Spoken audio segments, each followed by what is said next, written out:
Let us understand some benefits of Python. Okay, so Python comes with a lot of benefits. First of all, it is easy to read because Python uses English language as a main primary language. It is easy to read and does not have a very overwhelming syntax.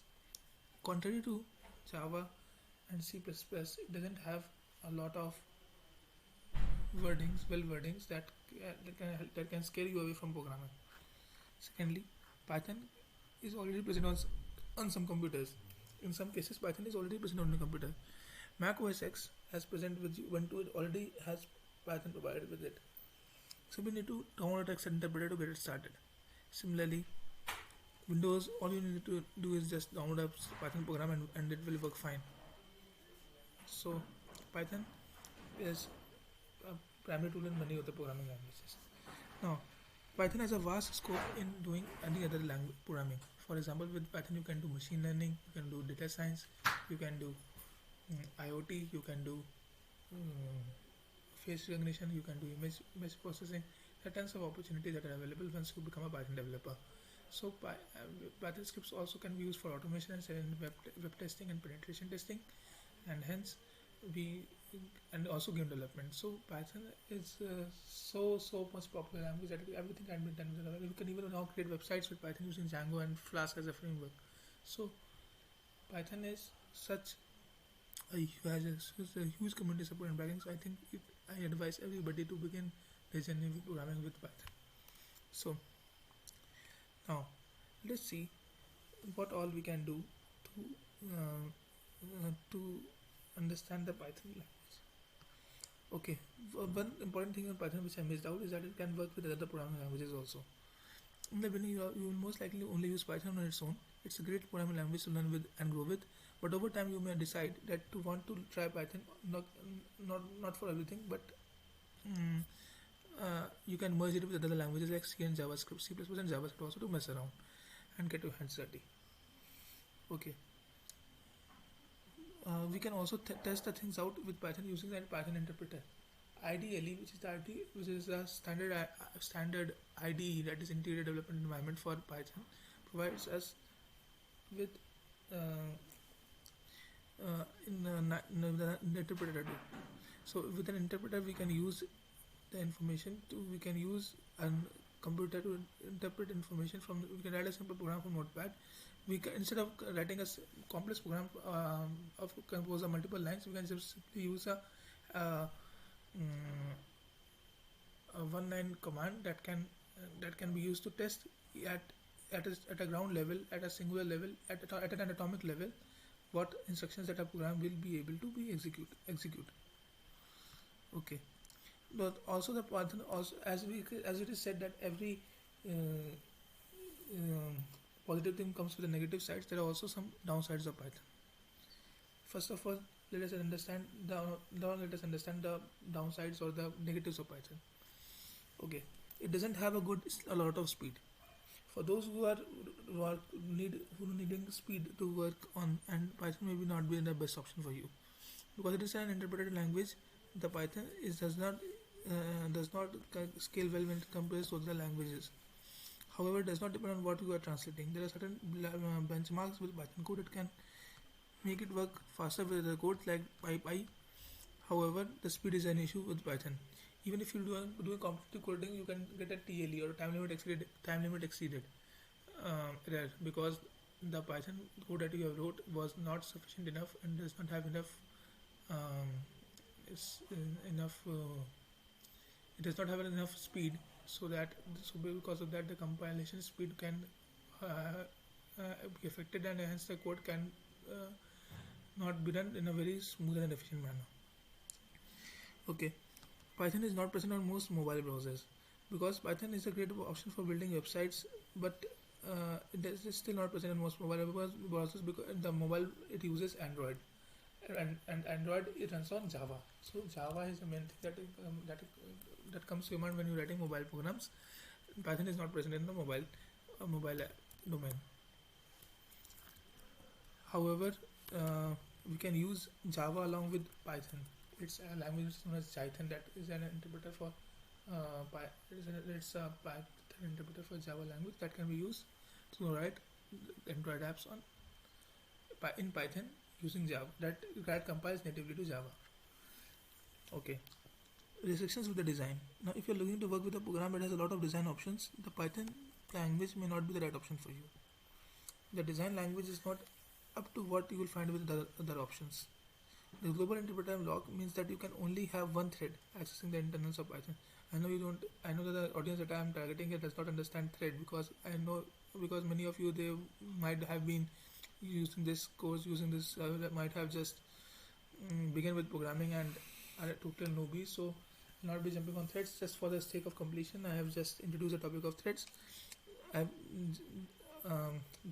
I'm just, for the sake of completion, I'm just mentioning it, that the global interpreter, it means that you can have only one thread accessing the internals of Python at a time. Okay, but the design is not as nice as it comes to other options that you use. Okay, now let us understand the common terms that we should be using along with Python. Any programming language has some of its words or the programming jargon that is associated with it, and basically for all the programming languages, some of the words, they are repeatedly used and are same, not only just for Python but for other programming languages as well. So let us understand what are these words, and that can be used along with, that are associated with Python and are used continuously are used continuously with Python. So first of all, the first word is that I'm putting towards you is class. So what is class? Class, as you can say, it's a blueprint or a template for objects. Okay, now I know it's hard to digest. This definition is a lot much to take in, but let me repeat. Our class is a blueprint for objects. So we have not discussed what our objects are. So first of all, I'll discuss what an object is. An object is a real world entity. For example, the pen that you are holding to make notes right now. I hope that you all are making notes with sitting with a copy and a pen right now and making notes. So the pen that you are using to make notes is an object. The diary on which the diary or the register on which you are registering your notes is an object. Moreover, the laptop or the device on which you are accessing your with this video is an object. So everything that real world entity that you think and you see and you can touch and feel or you can see is an object. So a class is a blueprint of object. So a class is something that defines the behavior or the properties of an object. So you know what is an object is. Suppose it's a pen. So a pen. Now class will be something generic about a pen. Suppose there are many pens in this world. Now but each pen is different. Like there are Trimax you can take Butterflow, you can take any other sort of pen, Trimax, Butterflow, or you can switch to Pericardian or something else. But every pen in this world is different. So if you say that I have a pen, but now the basic properties of a pen can be the ink color.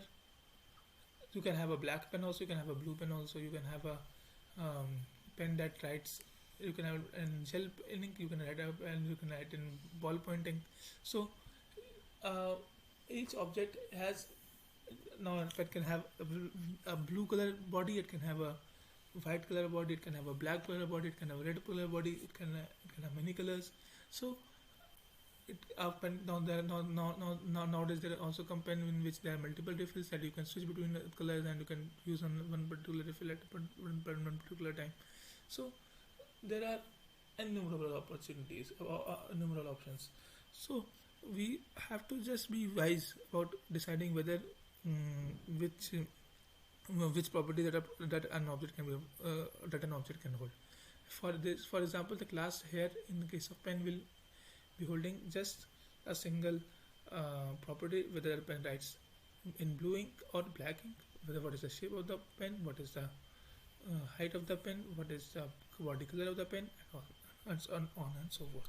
We will be discussing class and objects in great detail when we move on to the concept of object-oriented programming. Okay, docstring. Talk string. This is a string that will be appearing lexically first expression inside a module function or class definition. The object will be available to the documentation tools. Okay, we'll be studying talkstring in the later part. Don't worry about it because you don't know what the strings are.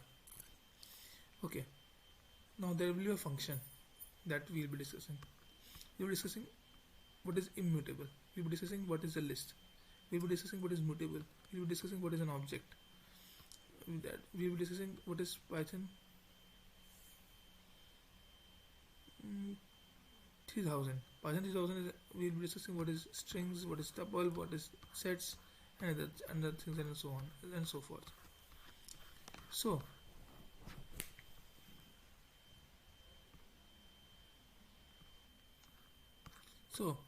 we are going to begin with some of the basics of Python language and how we can explain Python to you in the simplest of terms. So before beginning with Python, there will be a lot of programming jargon involved, and you will have to understand basically some of the words that can help you understand Python. Okay, keywords. Now, when you're working on a new computer coding programming, you can going to notice that each computer language will have certain keywords. These are the words that are meant for a specific command or the purpose in the language. The keywords are reserved words that Python includes, and they are some of the keywords in Java that are important will be none, pass, lambda, if, for, else, class, etc. Phrase. So these are all key reserved words that you have to use in the program as it is. The important thing with keywords is that keywords you can't name your variables with the help of keywords. Now, what are variables? Okay, now let us understand what are variables. Variables are predefined words that can be variables are user-defined names that are given that are used in order to store information. For example, if you use a variable a, you name a variable a, and we make it is when we write a is equal to 5. That is, we make it the variable a and assign the value 5 to it. So variable are just named memory locations, user-defined named memory locations that can help you understand, and that can help you store a particular block. You can store a particular information into it. Okay. Now, what is a valid user-defined name? So now the user-defined names that you give to a particular thing is known as an identifier. So whatever things, whenever some kind of a naming is involved, when you have to assign names, your own suit names to some particular things, then they are known as an identifier. Let me read out the definition of an identifier. Okay. Whenever you are creating a new program in Python, you are going to work on creating a record of few entities and a combination of functions, classes, variables. All of these will be given a name. That name will be an identifier. Okay. Now there are some of the suite rules that you need to be followed when forming an identifier in Python. First of all, it should contain letters, either uppercase or lowercase or a combination of two letters, numbers, and an underscore. So let me break it out. It should contain letters. First condition. The letters should be either be uppercase or lowercase or a combination of the two. An uppercase character is a capital character and the lowercase character is a small character. So that will be what will be needed. You should also see that there should be no spaces inside. Now, the identifier cannot start with a number. That is, if you write $9, then it is correct. But if you write $9, where 9 is numeric, then that will be incorrect. The identifier can't be a keyword, and it shouldn't be. Include one of the keywords inside. Okay. The identifier, it can't be a keyword. So I said what I told you the definition of keyword, like the keywords are some reserved words. So the identifier never can be that reserved word, because the compiler it will become confused as whether which thing to follow and which thing to reject, which word is correct and which word is not. So it should not be never be a keyword and shouldn't include one of the keywords inside. Okay. Now, if you break one of the rules, the program will close on and you will show a syntax error.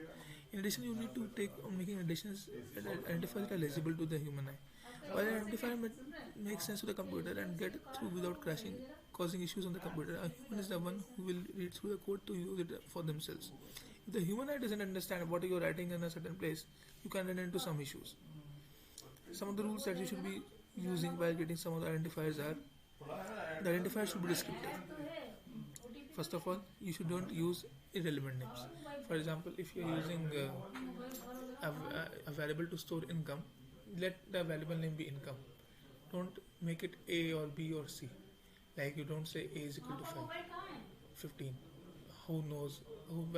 Now when you will be writing a long codes, you will not be able to understand what is the meaning of A.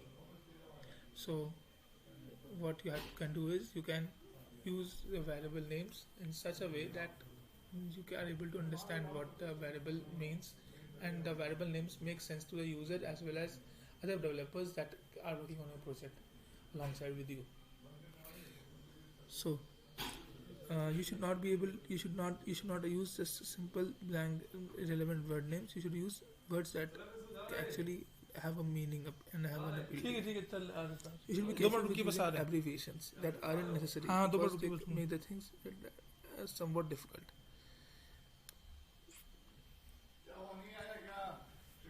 So if you want to store some say you want to store mean average income, so you don't have to name the variable as mean average income as MAI. You should be using it you should be naming it full as mean average income, not just MAI. So that is a thing that must be kept in mind. These are what all I wanted to use are actually practices for coding. You should actually use this. There is no harm if you use an MAI. It shall not trigger any compile error instead of MEI. But these are just good practices in order to avoid confusion. So you should be able to use programming languages that names that actually do have a meaning in programming. Okay, now next is flow of control. Now, whenever we actually there's a quotation saying dead fish go with the flow. So what I mean by dead fish go with the flow, I mean that any times you need to control the flow of program. See, whenever we use a programming language, the program flow is always top to bottom. After you write, instructions are executed repeatedly towards the bottom.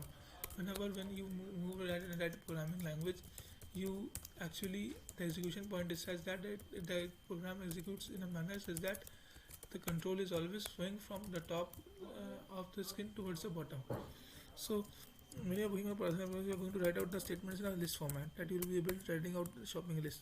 The computer will start with the first instruction before working through each of the steps in order to work them. So you will not be reading.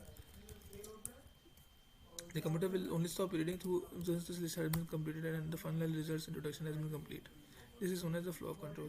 This is an important way to get started. You want to make sure that your flow control is even smooth and rich, and your statements are written in a well organized manner. Okay. Next, and to think that in this need to be kept in mind is semicolon indentation. See, unlike any program, every statement like other programming languages is terminated by semicolon. But in Python, semicolon is not used. If you use any other programming language like Java, C, and C++, you are in the habit of writing semicolon at the end of the statement. But we don't use a semicolon at the end of the Python language. That is something to be kept in mind. Second thing that Python is different in other programming languages is that the indentation that we are using.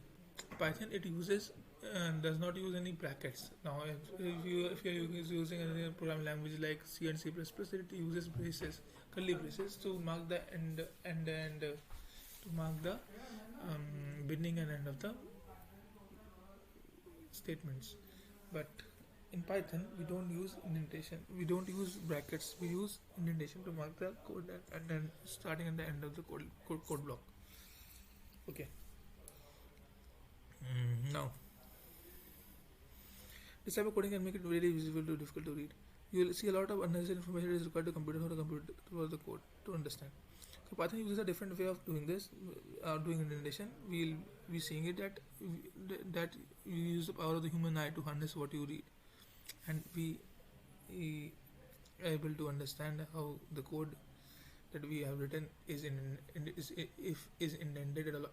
indented, and then we are able to understand.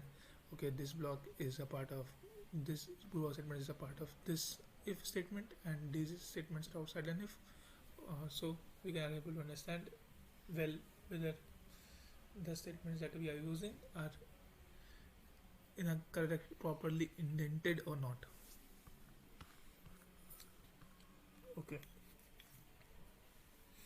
Now another important feature is that the Python language is unlike Basic is a case sensitive language. See, the only languages that we use like HTML that you have used is not a case sensitive language. Although HTML is not a programming language, it's a markup language, but still you might have been in a habit of using HTML for coding your websites, but that was not a case sensitive language.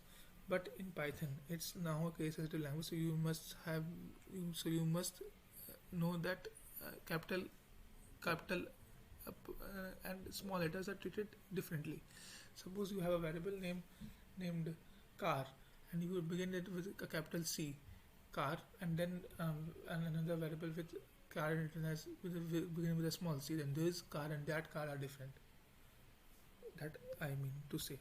So the identify names as along with other names, along with the entire Python language, they as a case sensitive language. So not just variable names are affected, but the entire methods, the entire keywords, everything is here is a case sensitive. Okay. Now let us understand what are comments. Actually, every time what we do and what all we things that we write on the program are actually is very covert, is very abstract, and it's very hidden. So we are not. If we are another person who is working on a project is unable to understand the names or the logic that the program that the program is able to wants to what the logic that was behind the programming language that was present. So people in this world, they thought, okay, they should give something or some method to tell how to communicate well in code, in the code itself, without telling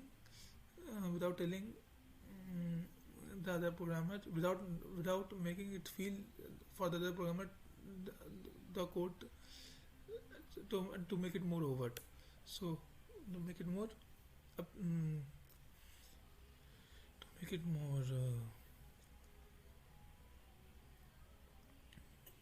understandable for the programmer to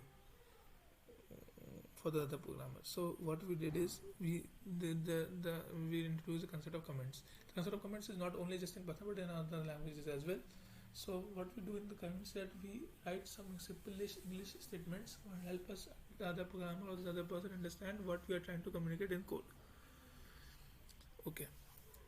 Now Python programming language, the comment starts with a hashtag sign. Now you might have so you just begin with a hashtag and write the statement, and you'll be able to use it as a comment. Okay.